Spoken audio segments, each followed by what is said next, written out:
Hello, everyone, and welcome to this week's episode of the DVC show, coming to you from the Bob Varley studio in Orlando, Florida. I'm your host, Pete Werner, joined this week by my good friends from the DVC store, Mr. Jerry Saito. Hello, everyone. Mr. Paul Krieger. Hey, everybody.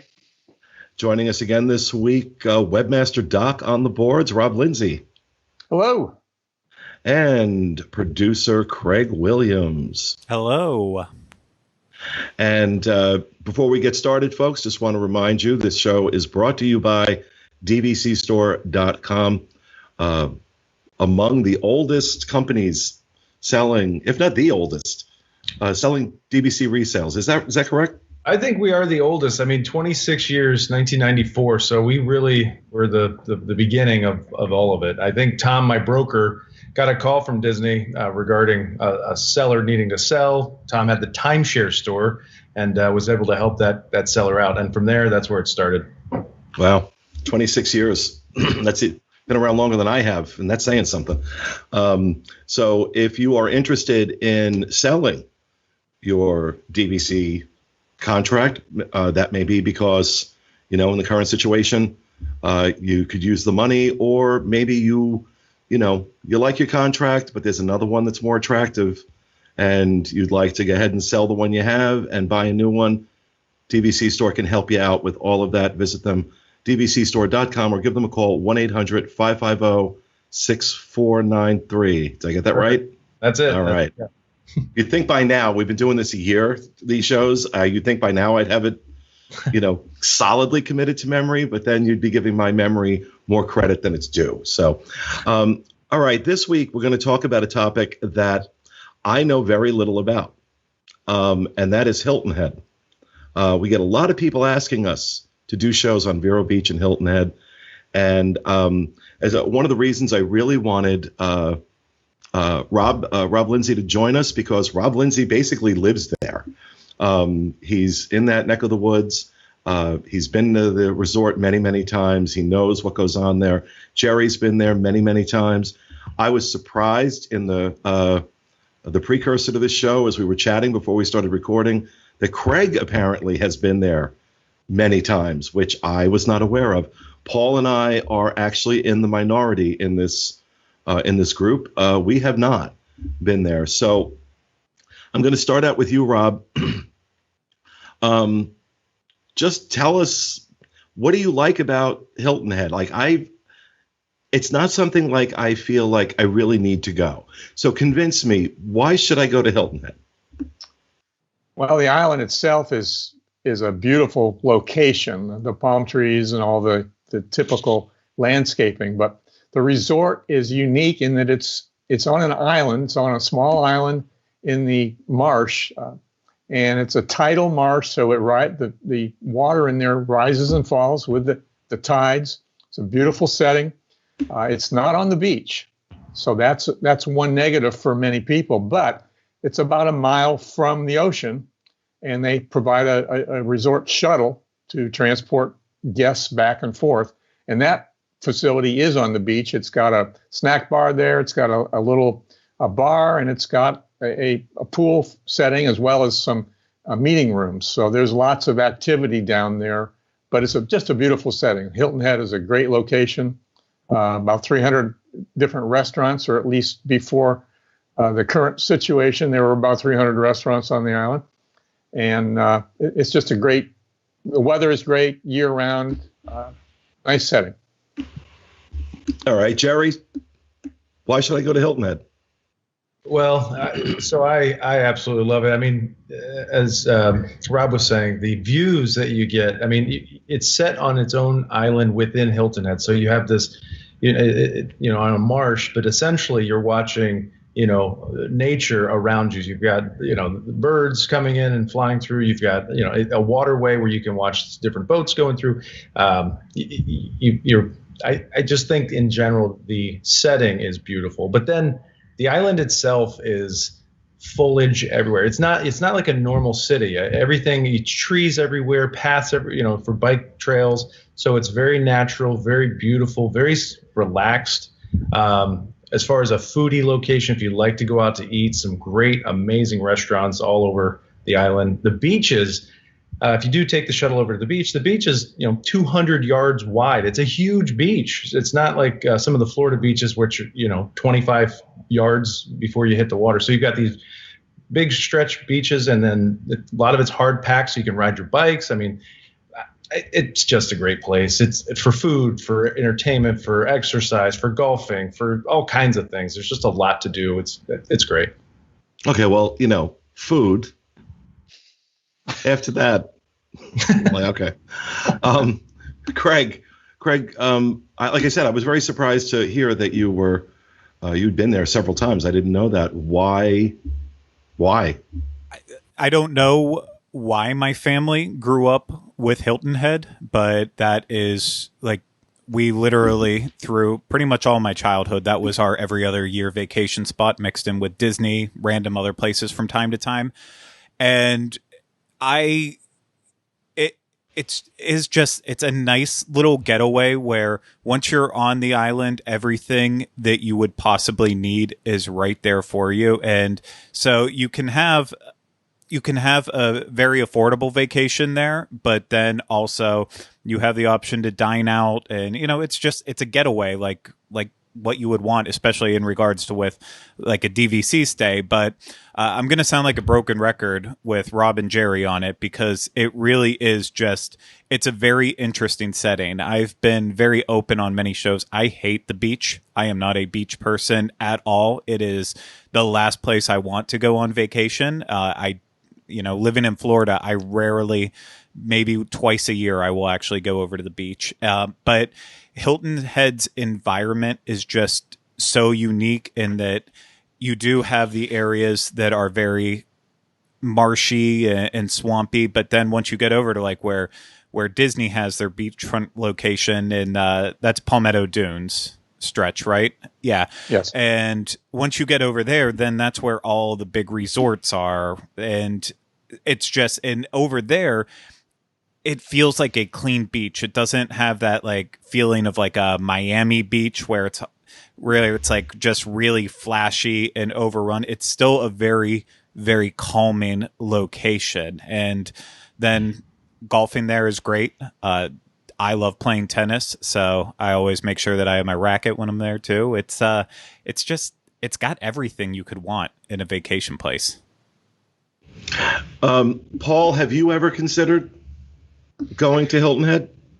So Amy and I have talked about it a couple different times. I grew up actually going to the beach in the Wildwood, New Jersey, Cape May, New Jersey area, and everything that I have heard about Hilton Head sounds like it would remind me of that area. Big beaches, just a nice, small, quiet town.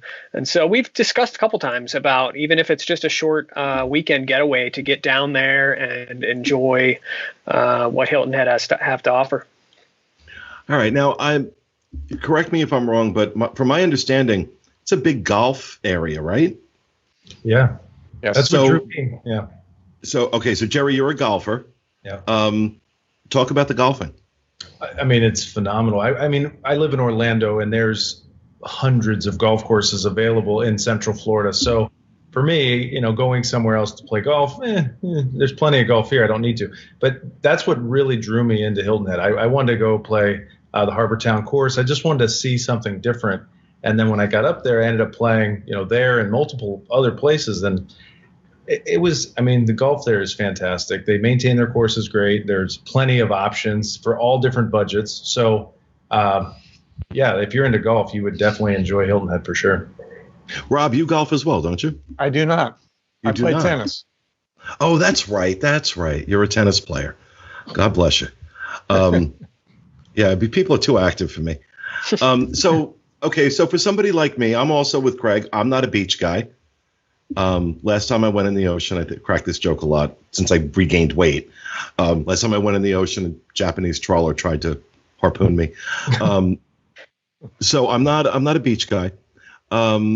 What is there to do? Because I'm also not the hang out and read a book guy either. I like to do things. And so are there activities? I'm imagining that if there is anything to do, it's probably more predominant during the summer months, that it's probably kind of closed down during the winter. But Rob, let me ask you that since you actually live there. So, Well, in the winter months, certainly the tourist season is pretty quiet, and a lot of the restaurants. Did we mention there are about 300 restaurants, Pete? Mm-hmm. Yeah.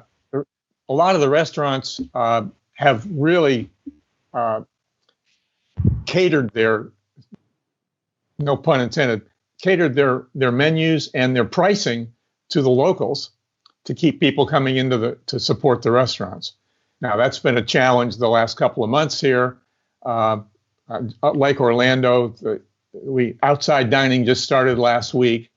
And so it remains to be seen how many of the restaurants will remain once the dust clears. But there's lots to do. There's several theaters. Same thing there. We got a challenge now with what's going to happen with the theater industry. But yeah, a lot of fishing, golfing. There's lots of art places, art galleries. There's a very active community theater. The Art Center of the Carolinas is right by the Disney Resort, and they have a year-round group of presentation of various productions, musicals, plays. They bring in bands and so forth to perform there. There's a lot of stuff going on. There's a very vibrant arts community in Hilton Head. Lots to do. Okay, well, talk to me then about. Oh, I'm sorry, Paul. Go ahead. No, I know that the resort itself and the beach, there's a shuttle that sort of goes back and forth between the two. But talking about getting around the island and doing all of these other things and eating there, is there enough public transportation there, or would you recommend renting a car for the week if we were to go for a trip? Personally, you're going to want a car here. However, that said, Uber and Lyft are here. There is public transportation. There's a trolley that runs from Palmetto Dunes to in the summer months, there's a shuttle called the Dunes Buggy, which will transport anybody within Palmetto Dunes from one location in Palmetto Dunes to another. They're not going to take you down to Harbor Town, but there is a trolley system that will run down to Harbor Town. So one of the big plantation that takes up the whole southern end of the island is Sea Pines, and that's where the Heritage Golf Classic is played on the Harbor Town golf course there. And you can go down there. The iconic lighthouse is down there. So there's a lot to see down there. And then down at South Beach, there's a great area with some shops and restaurants. Palmetto Dunes at Shelter Cove, right where the Disney Resort is located, has all kinds of shops in there. And then there used to be a mall about less than a half mile from the Disney Resort, and it was suffering. It was an indoor mall. It was old and had been run down, and they've revitalized that. It's no longer an enclosed mall. It's a whole bunch of stores. Kroger came in and put in a superstore, and that opened it all up. So there's all kinds of boutique shops in there, all kinds of great dining options. Food and shopping. You're getting my attention more with that. Okay. Craig, you had something. Yeah, I was just going to say in terms of the driving situation, Hilton Head does work perfectly if you are get in the car and drive to your vacation destination spot. I think it works really great with that. If you're staying at the Disney DVC resort, you definitely want to utilize their shuttle to the beach when you're going to their spot, because their parking lot, if you wanted to drive over, I want to say it only had maybe 20 spaces. And if you went in the summer, there's no way you're getting parking. But like the last time I stayed there, I want to say it was February. It was in a February, so we had no problem getting parking on the beach when it was only 60 degrees out.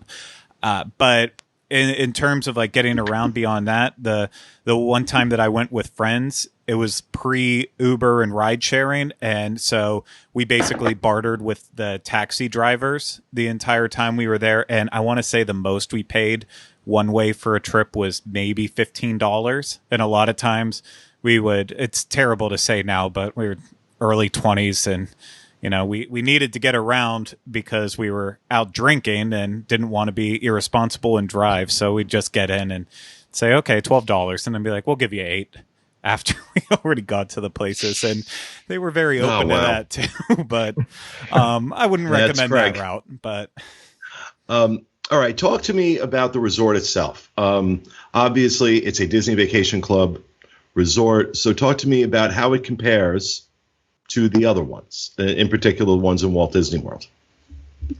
It's smaller. There are 102 units. There are 76 dedicated 2-bedroom units. There are 21 lock-off 2-bedroom units comprised of a studio connected to a 1-bedroom.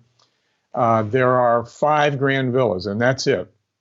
There are 21 buildings. Wait, there were no. I'm sorry. There were no 1-bedrooms or studios.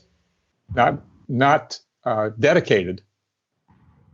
Oh, all right. So they do. I guess they use the lock-offs then as 1-bedrooms. They do with a caveat, because 16 of those 21 lock-off units are located in what's referred to as the main lodge, buildings 11 and 12. And there's an underground, below the unit parking available there. So it's a covered parking area. There's also an elevator. And that's the only building complex that has an elevator in the resort. Really? Really. The other buildings, the other 20 buildings, there are a total of 21 buildings. The other 20 buildings, 19 buildings, are not. There's nothing even at the ground level, because of building codes. They could not build on the ground, which is 8 feet above sea level. Oh wow! So the resort is, all the buildings are elevated a little bit. There's a few steps that you have to get up to the first floor, and that's where all the other one bedrooms and studios, the lock-offs, are all located, and they are located beneath a grand villa. So, okay. And all the handicap units are in the main lodge there, buildings 11 and 12, and they're all the lock-offs. There are no lock-off grand villas. There are no lock-off dedicated 2-bedrooms. So if you want if you need a handicap unit and you need a 2-bedroom, you will be given one of those lock-offs. Otherwise, they do not typically reserve lock-off units at Hilton Head because there's so few studios and 1-bedrooms. Wow, Jerry. Well, another feature that the resort has is, again, the seclusion. You're on your own island, but these beautiful pine trees throughout the property. The resort is, those 20 buildings that are spread out.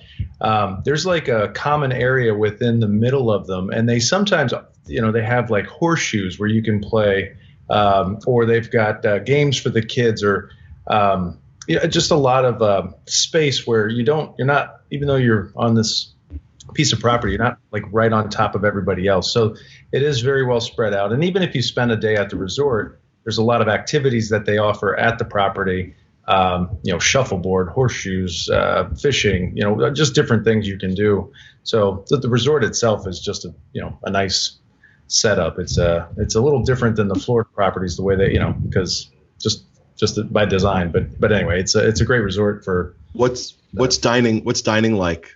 I think they have 2 casual restaurants, right, Rob? They have a counter serve restaurant at the resort, and they have another one down at the beach house for those that are down there. But you can, from the resort, you can see about 10 restaurants at Shelter Cove. Right. So you can walk to those in about 10 minutes. Okay. So they didn't need a restaurant there. I would say the vibe of the resort for me, it almost has like, even though it is a Disney Vacation Club, and the aesthetics around it really reminds me a lot of Port Orleans Riverside in a way. It kind of has that same, which makes sense since Riverside kind of is supposed to be that southern, marshy, New Orleans style be in the swamp type places. So it makes sense in that level, but it is better than a moderate resort in terms of its setup, but it kind of has that feel to it. So I think it adds to the relaxation atmosphere overall there. How are the room sizes in comparison to, say, Old Key West? Well, you picked the two biggest. Yeah. The studios at Hilton Head are 455 square feet. Wow. That's huge. One bedrooms are 856. Two bedrooms are over 1,300 square feet. Wow. And the grand villas are 2,362. Now, do you have that written down in front of you, or is this literally committed to memory? Okay, I wasn't sure.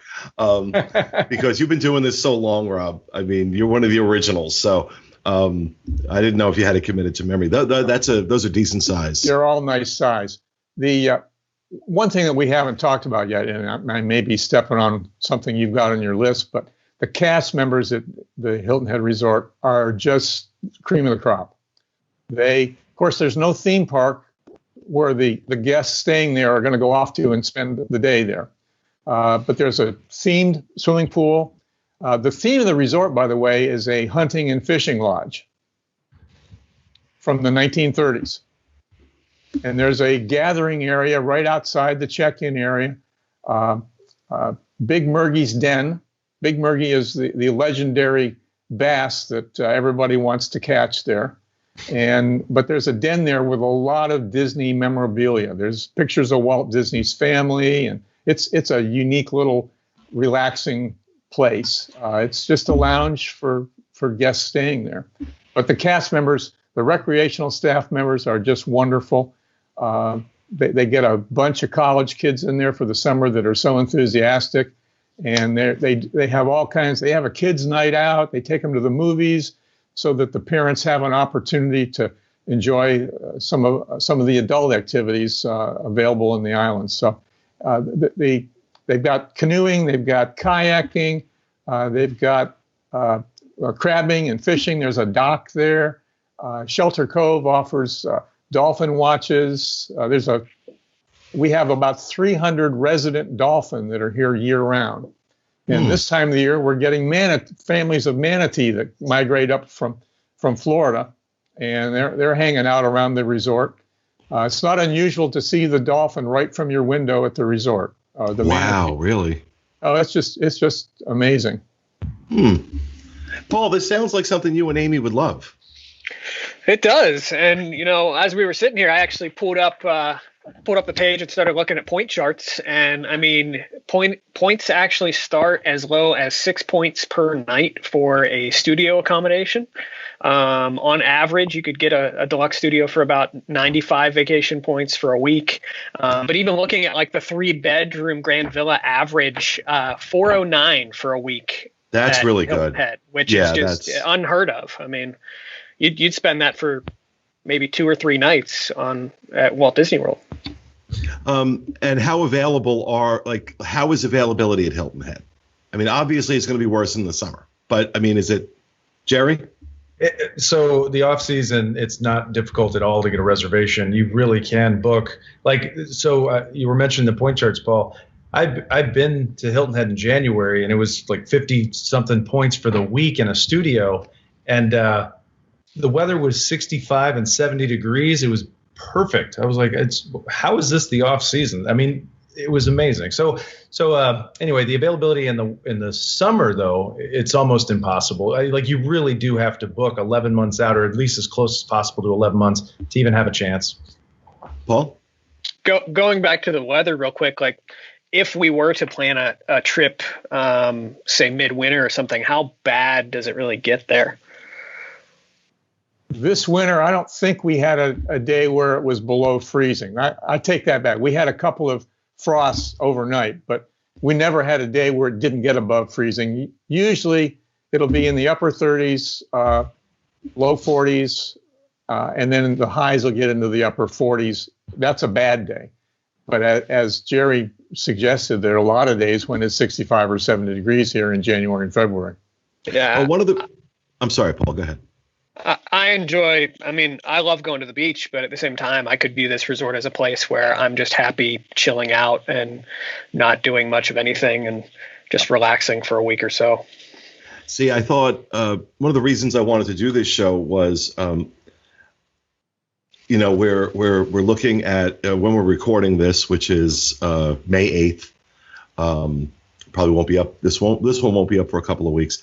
But one of the reasons I wanted to do this was, we're starting to see things reopen now, and they just announced Disney Springs is going to reopen on the 20th, and there's still a lot of reticence from people about wanting to go to Disney World because of legitimate fears about the coronavirus and everything that's going on right now. And I thought that maybe a discussion about some of the DVC resorts where social distancing might be a bit easier than it's going to be if you're not married to the whole idea of theme parks.